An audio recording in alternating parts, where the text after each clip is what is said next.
ওম জয় মা জগদীশ্বরী। বন্ধুরা, আশা করি আপনার সকালে ভালো আছেন। আপনাদের ভালো থাকার জন্য বিভিন্ন এপিসোড নিয়ে বিভিন্ন রকম তথ্য নিয়ে আপনাদের সামনে আসা, যাতে আপনারা থাকতে পারেন। আপনারা ভালো থাকলে কিন্তু আমিও ভালো থাকবো, কারণ আমি যদি আপনাদের ভালো চাই তাহলে কিন্তু ভগবান আমার ভালো করবে, আর আপনারা যদি কারোর ভালো চান তাহলে ভগবান আপনাদের ভালো করবে। মনে রাখবেন, সকল সমস্যাতে মুক্তির একটাই নাম তান্ত্রিক রুদ্র। তাই আজকের এপিসোডটা শুরু করার আগেই বলবো, http.youtube যে লেখা আছে সেখানে ক্লিক করবেন। ক্লিক করে চ্যানেলটা ওপেন করে সাবস্ক্রাইব আর বেল আইকনটা প্রেস করে দেবেন, তাহলে কিন্তু নেক্সট ভিডিওগুলো অটোমেটিক আপনি দেখতে পারবেন। যেই তথ্যগুলো আপনারা জানেননি বা জানতে পারেননি, সেই তথ্যগুলো নিয়ে কিন্তু আমার আলোচনার বিষয়।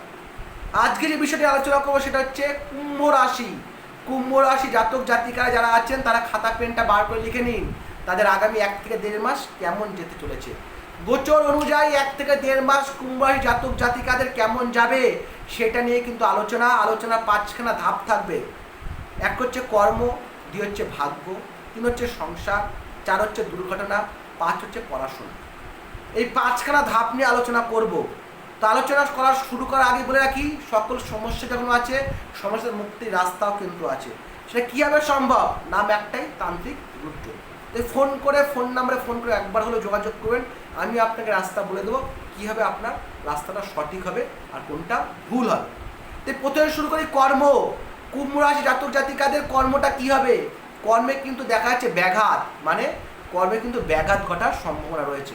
তাই সাবধানে বিশ্বাস করবেন, অতিরিক্ত বিশ্বাস কাউকে করবেন না, যাতে আপনাকে ক্ষতি করতে পারে। কর্মটাকে ধরে রাখবেন। কর্মজীবনে কিন্তু ব্যাঘাতের সম্ভাবনা কিন্তু রয়েছে, আর এই ব্যাঘাতের সম্বন্ধে বাঁচবেন কী করে, বাঁচার উপায়টা কিন্তু আমার কাছেই আছে। একবার যোগাযোগ করে নেবেন, আমি আপনাকে সেই রাস্তাটা বলে দেবো। এরপর আসি ভাগ্য। ভাগ্যে কিন্তু উন্নতিতে বাধা আছে, বোঝা গেল। কর্মে যদি ব্যাঘাত হয়, অটোমেটিক ভাগ্যটা রিফ্লেক্ট করে।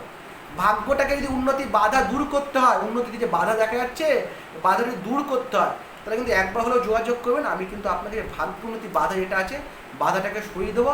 উন্নতির রাস্তাটাকে কিন্তু এগিয়ে নিয়ে যাওয়ার রাস্তাটা আমিই বলে দেবো। এরপর আসে সংসার। সংসারে কিন্তু মাথায় চিন্তা বাড়বে, বোঝা গেল।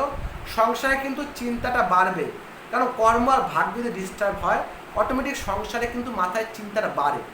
সেই সংসারটায় যদি চিন্তা মুক্ত করতে হয়, সংসারে চিন্তার মুক্ত থাকতে হয়, তাহলে একবার হলেও যোগাযোগ করবেন। আমি আপনার রাস্তা বলে দেবো কী করে সংসারে আপনি চিন্তা মুক্ত থাকতে পারেন, কী করে আপনি ভালো থাকতে পারেন।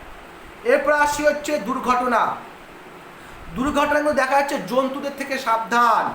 পরিষ্কার করে লিখে নিন, জন্তু জানোয়ার থেকে কিন্তু কুমড়া জাতক জাতিকাদের কিন্তু সাবধানতা অবলম্বন করতে হবে। তাহলে কিন্তু জন্তু জানোয়ারের থেকে কিন্তু আপনার জীবনে কিন্তু ক্ষতি আছে। তাই জন্তু জানোয়ার যেগুলো আছে তাদের থেকে কিন্তু সাবধানতা অবলম্বন করবেন, নাহলে কিন্তু কুম্ভ রাশি জাতক জাতিকাদের কিন্তু জন্তুদের থেকে কিন্তু ক্ষতির সম্ভাবনা রয়েছে। এরপরে আসি পড়াশোনা। পড়াশোনায় কিন্তু মনোযোগ দিতে হবে। মনোযোগ কিন্তু পড়াশোনা থাকছে না, মনটা চঞ্চল হয়ে আছে। সেই চঞ্চল মনটাকে শান্ত কীভাবে করতে হবে, কীভাবে পড়াশোনায় আবার ঠিক জায়গায় আসতে পারবেন, তারও রাস্তা কিন্তু আমার কাছে আছে। তাই একবার হলেও যোগাযোগ করবেন, আমি আপনাকে রাস্তা বলে দেবো কী করে পড়াশোনার জীবনটাকে ভালো মতো আপনার জীবনে থাকতে পারেন বা রাখতে পারেন। তো এই বোঝা গেলে 5খানা স্তম্ভ নিয়ে আলোচনা করলাম কুম্ভ রাশি জাতক জাতিকাদের জন্য। আর অনেক বিষয় জানা, এই সর্ব ভিডিওতে সব কিছু আলোচনা করা সম্ভবপর নয়। তাই ফোন নাম্বারে ফোন করে জেনে নেবেন, আর চ্যানেলটাকে সাবস্ক্রাইব আর শেয়ারটা করে দেবেন, যাতে সবার কাছে পৌঁছতে পারি, যাতে সবার সুখ দুঃখের ভাগিদার অন্তত হতে পারে। সকলের মঙ্গল হোক, সকলে ভালো থাকবেন। নেক্সট এপিসোডে আবার আপনার সাথে দেখা হবে। আপনারা ভালো থাকবেন। ওম জয় মা জগদীশ্বরী।